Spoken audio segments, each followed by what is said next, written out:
नमस्कार दोस्तों, मेरा नाम है अंशुमन नायक और आप सभी का बहुत बहुत स्वागत है इंडियन डिफेंस न्यूज के डिफेंस टॉक सीरीज में, जहां पर हम रोज नए नए डिफेंस अपडेट्स के बारे में बात करते हैं। तो चलिए देर न करते हुए आज की वीडियो शुरू करते हैं।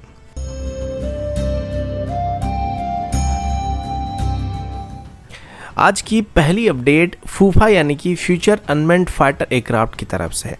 कुछ महीने पहले इसको लेकर एक रिपोर्ट सामने आया था कि डीआरडीओ की तरफ से भी एक लॉयल विंगमैन को डेवलप किया जा रहा है, जो कि हमारा नेक्स्ट जनरेशन कॉम्बैट यूएवी होने वाला था। अब इसको लेके तब से कोई ज़्यादा अपडेट नहीं आया था, क्योंकि हम आमतौर पर तेजस, एमका और घातक जैसे प्रोग्राम के ऊपर ज़्यादा फोकस कर रहे थे, क्योंकि ये सभी सिस्टम हमको इमीडिएट बेसिस पर ज़रूरत थी। लेकिन फूफा यानी कि फ्यूचर अनमैन्ड फाइटर एयरक्राफ्ट की बात करें तो ये एक फ्यूचर का सिस्टम होने वाला है, जिसे तुरंत ऑपरेशनल करने का कोई प्लान नहीं है, जिस वजह से इसको लेकर ज़्यादा अपडेट सामने नहीं आता है। अभी कुछ टॉप डिफेंस पोर्टल के अंदर ये क्लेम किया जा रहा है कि अभी डीआरडीओ की तरफ से और एडीए की तरफ से डेवलप किए जाने वाले फ्यूचर अनमैन्ड कॉम्बैट एयरक्राफ्ट का कुछ कंप्यूटर जनरेटेड इमेज सामने आया है। वैसे ये कितना सच है बात तो कंफर्म करना संभव नहीं है, क्योंकि अभी तक डीआरडीओ की तरफ से इसके बारे में कोई भी डिटेल पब्लिक नहीं किया गया। लेकिन अगर ये सच है तो ये घातक यूसीवी से थोड़ा छोटा साइज का होने वाला है और ये करीब 8 से 9 टन क्लास का अनमैन्ड कॉम्बैट एयरक्राफ्ट बनने वाला है। इसकी डिज़ाइन कंप्लीट स्टेल्थ को ध्यान में रखकर बनाया जाएगा और इसमें इंटरनल वेपन बे मौजूद होने वाली है। और कुछ सोर्सेज के मुताबिक इसमें STFE-25 इंजन का इस्तेमाल होने वाला है। और अगर देखा जाए तो ये शायद अभी HAL और न्यू स्पेस की तरफ से जॉइंटली डेवलप किए जाने वाले कैट्स वॉरियर सिस्टम की जो लॉयल विंगमैन है उनका एक बेहतर और बिगर वेरिएंट होने वाला है, जो कि बेहतर रेंज और बेहतर वेपन कैरिंग कैपेबिलिटी के साथ आने वाले हैं। लेकिन फिर भी अभी तक इसके बारे में हम दावे के साथ कुछ भी नहीं कह सकते हैं। अगला अपडेट इंडियन एयरफोर्स की मीडियम ट्रांसपोर्ट एयरक्राफ्ट की तरफ से है। पिछले साल इंडियन एयरफोर्स की तरफ से अपनी AN-32 फ्लीट को रिप्लेस करने के लिए टेंडर को फ्लोट किया गया था, जिसमें इंडियन एयरफोर्स की तरफ से 40 से 80 मीडियम ट्रांसपोर्ट एयरक्राफ्ट को खरीदने की बात की गई थी। इस टेंडर में अभी वैसे तो कई कंटेंडर पार्टिसिपेट करने वाले, लेकिन अभी हम इसमें भारत को ऑफर किए गए एम्ब्रर की C-390 एयरक्राफ्ट के बारे में बात करने वाले हैं। इस एयरक्राफ्ट को एरो इंडिया शो के दौरान भी डिस्प्ले किया गया था और इसमें एम्ब्रर की तरफ से अभी इंडियन एयरफोर्स की रिक्वायरमेंट के हिसाब से कस्टमाइजेशन को भी ऑफर करने की बात की गई है। अब जैसे कि एयरक्राफ्ट को मेक इन इंडिया स्कीम के अंदर भारत में बनाया जाएगा, तो एम्ब्रर की तरफ से इस एयरक्राफ्ट को भारत को ऑफर करने के लिए महिंद्रा डिफेंस के साथ कोलैबोरेशन करने की बात की गई थी।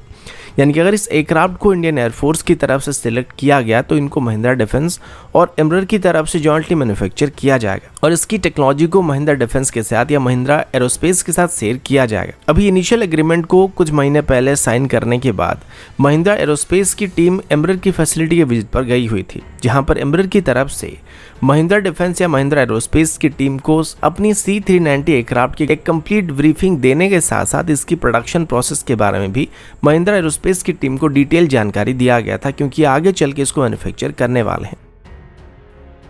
अगला update torpedo countermeasure system की तरफ से है। अब नेवल वॉरफेयर में किसी भी वॉरशिप के लिए अगर कोई सबसे खतरनाक अंडर वाटर वेपन है तो वो टॉर्पीडो होते हैं, और आमतौर पर सबमरीन से फायर होने वाले इन टॉर्पीडो को इवेट करना बहुत ही मुश्किल होता है। फिलहाल इंडियन नेवी के पास अपनी खुद की indigenous Maareech torpedo countermeasure system या टॉर्पीडो डिकॉय सिस्टम मौजूद है, जो कि दुश्मन की टॉर्पीडो को इवेट करने में या कंफ्यूज करने में हमें मदद करता है और हमारी वॉरशिप्स को सुरक्षित रखता है। लेकिन इसके अलावा अभी भारत डायनामिक लिमिटेड की तरफ से भी इंडियन नेवी को एक टॉर्पीडो डिफेंस सिस्टम को ऑफर करने का प्लान किया जा रहा है। ये एक इजरायली ओरिजिन सिस्टम होने वाली, जिसको इजराइल की रफाल एडवांस सिस्टम की तरफ से डेवलप किया गया है। इस सिस्टम का नाम टॉरबस्टर SP हार्डकिल डिकॉय सिस्टम है, जिसको मॉडर्न टॉर्पीडोज को इवेट करने के लिए डिज़ाइन किया गया है।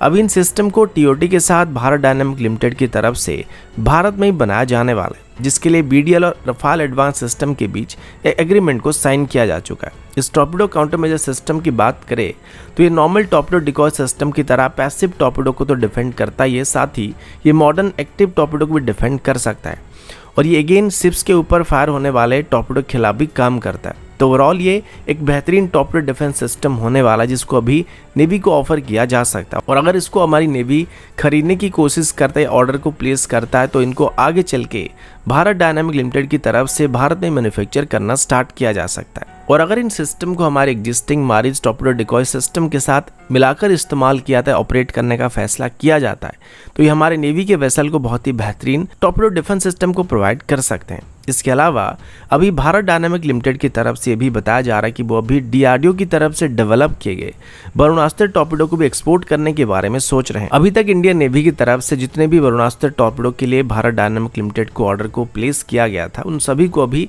नेवी को डिलीवर किया जा चुका है। एक रिपोर्ट के मुताबिक 2016 में इंडियन नेवी की तरफ से सबसे पहले 73 वरुणास्त्र टॉर्पेडो के लिए और 2018 में फिर से 63 यूनिट के लिए ऑर्डर को प्लेस किया गया था। और इन सभी को अभी भारत डायनामिक लिमिटेड की तरफ से नेवी को डिलीवर किया जा चुका है, जिसके बाद अभी भारत डायनामिक लिमिटेड के पास वरुणास्त्र टॉर्पेडो का कोई भी ऑर्डर नहीं बचा है, जिस वजह से वो अभी इसको एक्सपोर्ट करने के बारे में सोच रहे हैं ताकि इसकी एडिशनल ऑर्डर उनको मिल सके।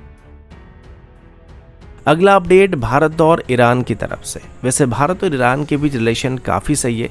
और भारत पिछले कुछ सालों से ईरान की छवार पोर्ट में काफ़ी इन्वेस्टमेंट करने की कोशिश कर, क्योंकि ये पोर्ट भारत के लिए सेंट्रल एशिया से जुड़ने के लिए इकलौता रास्ता है जिसके रास्ते हम सेंट्रल एशिया के साथ ट्रेड रिलेशन को कायम कर सकते हैं, क्योंकि डायरेक्टली हम पाकिस्तान के अंदर से घुस के सेंट्रल एशिया के साथ ट्रेड नहीं कर सकते हैं।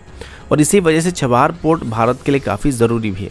जो कि गल्फ ऑफ ओमान के पास मौजूद है। अभी हालांकि ईरान के ऊपर लगाए गए सैंक्शन की वजह से भारत चाहकर भी छवार पोर्ट को तेज़ी से डेवलप नहीं कर पा रहा, जिस वजह से हमारा डेवलपमेंट थोड़ा स्लो चला है। लेकिन अभी इसको लेके एक अच्छी खबर सामने आई है, जिसमें बताया जा रहा है कि अभी ईरान की तरफ से अपनी छवार पोर्ट को भारत को 10 साल के लिए देने का फैसला किया गया। इसके बाद भारत इस पोर्ट की सभी देखरेख का काम करने वाला है। अब ये भारत के लिए सिर्फ ट्रेड के अलावा डिफेंस के लिए भी काफ़ी ज़रूरी पोर्ट है, क्योंकि गल्फ रीजन में भारत का कोई भी पोर्ट मौजूद नहीं है। लेकिन पाकिस्तान के पास इस रीजन में ग्वादार पोर्ट मौजूद है, जो कि अगेन चाइना की तरफ से डेवलप किया जा रहा है, जिस वजह से जंग जैसे हालात में चाइना और पाकिस्तान ग्वादार पोर्ट का इस्तेमाल कर सकते। और इसी वजह से नेवल पावर को बैलेंस रखने के लिए छवार पोर्ट भारत को मदद करने वाला है। और अभी जबकि ये पोर्ट पूरी तरीके से भारत के कंट्रोल में रहने वाला है, तो इसका जो डेवलपमेंट अभी थोड़ा धीमा पड़ रहा था, उसको भी तेजी के साथ किया जा सकता है।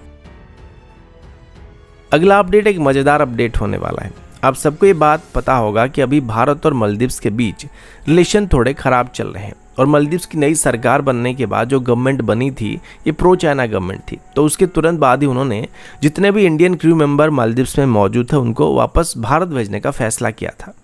अभी जितने भी 76 के आसपास इंडियन क्रू मेंबर वहाँ पे मौजूद थे, ये भारत की तरफ से मालदीव्स को मदद करने के लिए वहाँ पे भेजे गए थे। अब जैसे कि मालदीव एक आइलैंड कंट्री है, तो उसकी कोस्ट लाइन की सुरक्षा करने के लिए भारत की तरफ से मालदीव्स को 2 ध्रुव हेलीकॉप्टर या एडवांस लाइट हेलीकॉप्टर को और एक डोनर एयरक्राफ्ट को गिफ्ट के तौर पर दिया गया था, जिनको सर्च एंड रेस्क्यू, सर्वेलेंस, रिकॉनेंस या स्मगलिंग जैसे एक्टिविटी को रोकने के साथ साथ इमरजेंसी में मेडिकल इवैक्यूएशन जैसे फैसिलिटी को प्रोवाइड करने के लिए इस्तेमाल किया जा रहा था।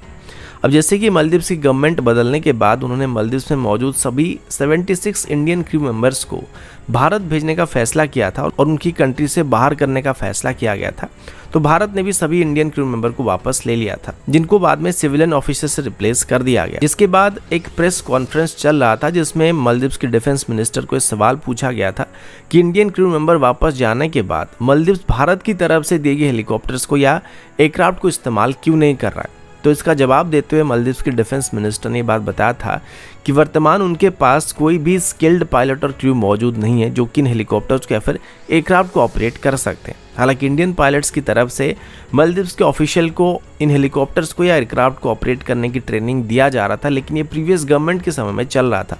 पर जब नई गवर्नमेंट आई तो उन्होंने इंडियन ऑफिशियल्स को वापस भेजने का फैसला किया गया था और उनको होल्ड पर रख दिया था। तो मालदीव्स की पायलट्स और क्रू मेंबर्स की जो ट्रेनिंग वगैरह चल रहा था वो बंद पड़ गया था और अभी वो पूरी तरीके से इनको ऑपरेट करने के लिए सर्टिफाई नहीं है और उनको अभी तक अपनी ट्रेनिंग पूरा करने का मौका नहीं मिला है, जिस वजह से भारत की तरफ से गिफ्ट में दिए गए हेलीकॉप्टर्स को, एयरक्राफ्ट को भी मालदीव्स ग्राउंडेड ही रखने वाला है। लेकिन अभी वो भारत के साथ अपनी पायलट्स को ट्रेनिंग प्रोवाइड करने के लिए बातचीत करने वाले हैं, ताकि इंडियन क्रू मेंबर्स को वापस भेजने के बाद उनकी पायलट्स को ट्रेनिंग को प्रोवाइड किया जा सके, ताकि वो आगे चल के जो हेलीकॉप्टर या एयरक्राफ्ट भारत की तरफ से दिया गया था उनको ऑपरेट कर सके। तो दोस्तों अभी के लिए इतना ही, मिलता हूँ आपसे अगले वीडियो में, तब तक के लिए जय हिंद, वंदे मातरम।